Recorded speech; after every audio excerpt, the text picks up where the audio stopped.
Hey guys, Major here, and welcome to another episode of Channel Chat. This is the series where MMYUMMY Gaming and a different channel talks about a news topic related to video games that's kind of in the news at the minute. And this week we're talking about video game pre-order bonuses and all of that controversyness.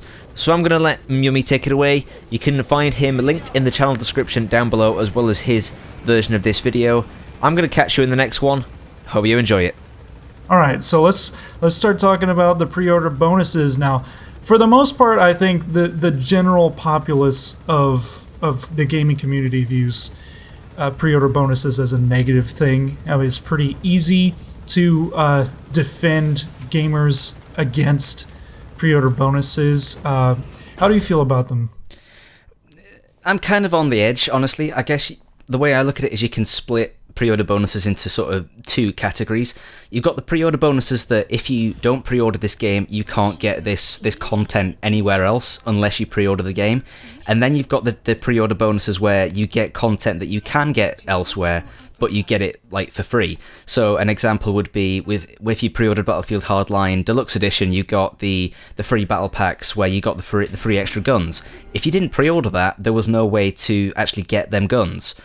And I think you can now buy an upgrade kit, but that's like £15, so there's no real point. But to compare it to Metal Gear Solid, where if you pre-ordered Metal Gear Solid 5, you got Ground Zeroes, the prequel game, you got that for free, which you can also buy like for £15 elsewhere. So the ones where you can buy the pre-order content elsewhere, I don't mind. But if a game forces me to pre-order it just to get like a set amount of content, I don't like them. They're stupid in my opinion.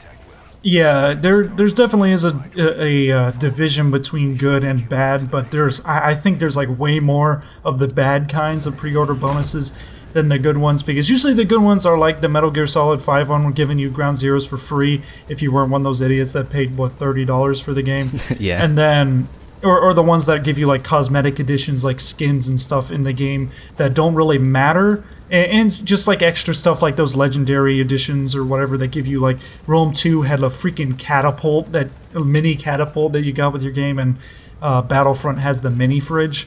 So I'm fine with those ones. Those ones are fine because they don't take anything out of the game that you have to pre-order in order to get, which is like the worst thing to do. Yeah, I think like some of the worst culprits of this are the Ubisoft titles, relating back to our last one. But Ubisoft, whenever they do pre-order bonuses, it tends to be like pre-order now and get this exclusive in-game mission that you can't get anywhere else. That tends to be the ones that are I don't like, because what you're doing is you're cutting content out of the game.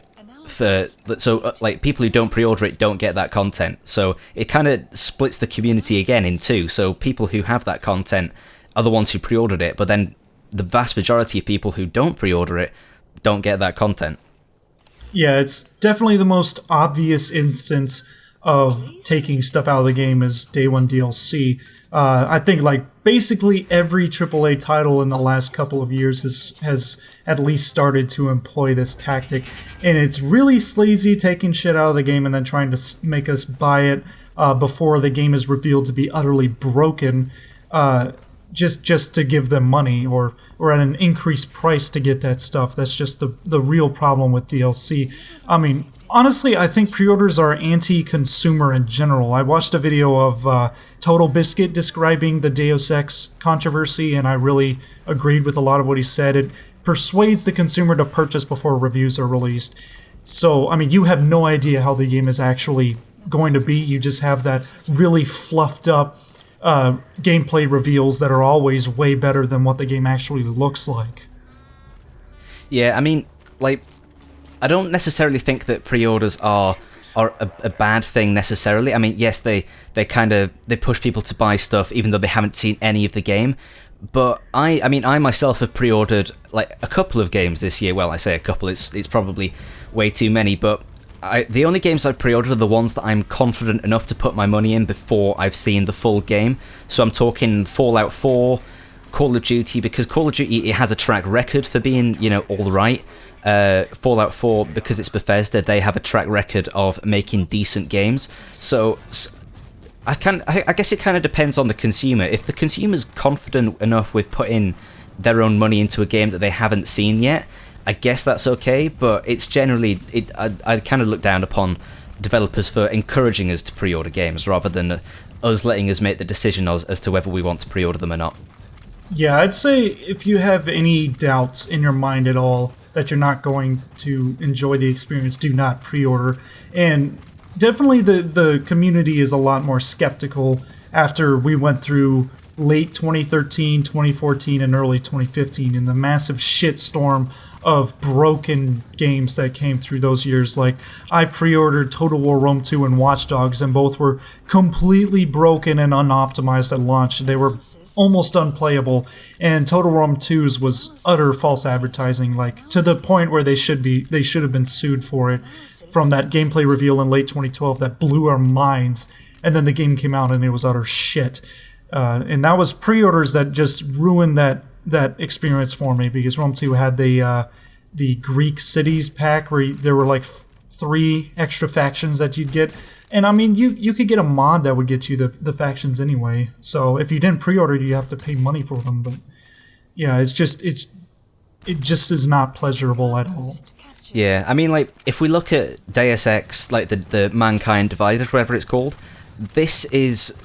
the pre-order system for this is basically the culprit for everything bad that we've mentioned in the past 10 minutes.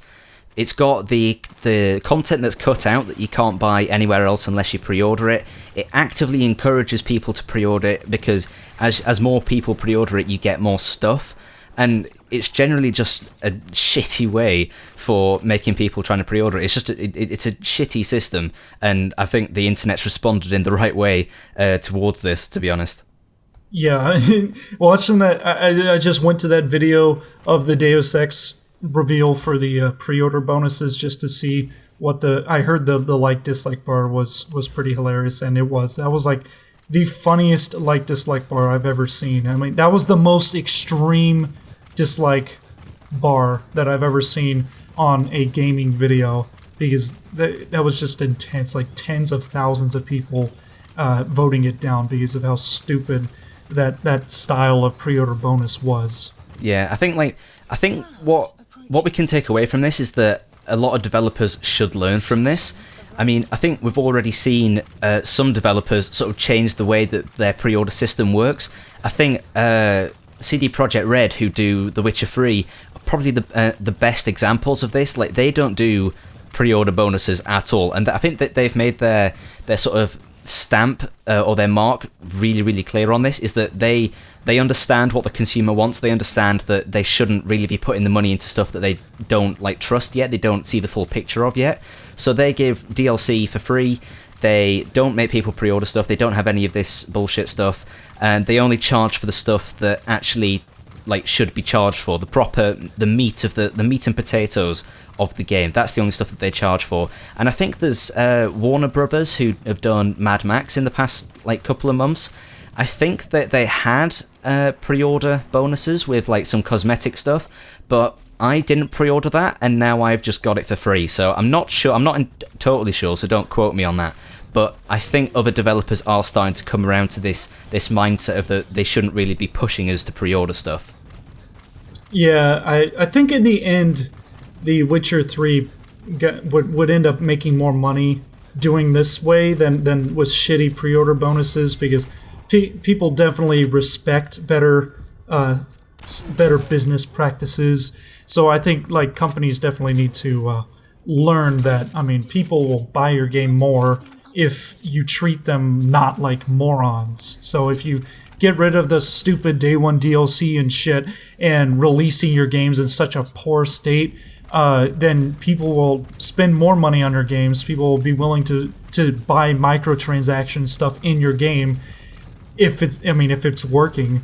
Just, you might end up making more money than you ever would doing shitty pre-order bonuses.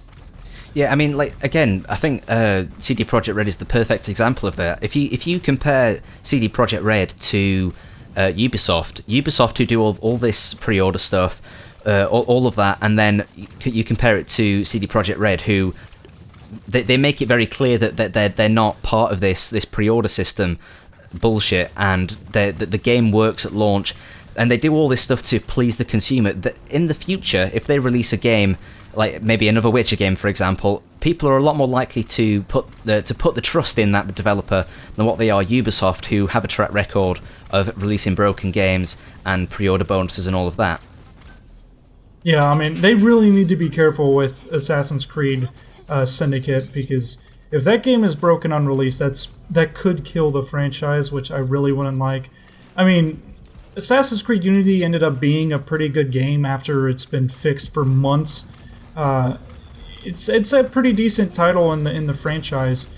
It's definitely not the worst one. I think I don't know what would be the worst one, but it doesn't seem like that bad of a game for me. But it was broken for. I think 3's definitely got to be the worst one.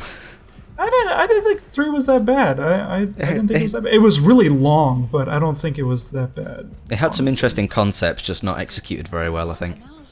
You just didn't like them killing the British. No, I'm just kidding. Yeah, but it just took them so long to fix Unity that it killed whatever player base it had. Like, there is no multiplayer in that game at all, which sucks because there's a lot of stuff that you can only get through playing co-op, so I'm kind of stuck playing this game by myself. But anyway, I mean, I think we pretty much covered the entire topic, so, I mean, we're definitely a lot wiser. The entire world that buys video games is definitely a lot wiser after the catastrophe of Titanfall and Evolve that last only like a month and then die. Yeah. Because they were hyped so much with pre-orders and stuff that they were going to be these massive, long-lasting games, and then they just fail. So we're definitely a lot wiser. We pretty much agree that pre-orders, I mean, generally are a bad thing. They can be done in a good way, but just most of the time they're done poorly. So if you guys like this, make sure you hit the like and subscribe button. And until next time, this is MMYUMMY. Goodbye and good hunting. Oh, and also MajorMeteor. Yeah, see you later. See you.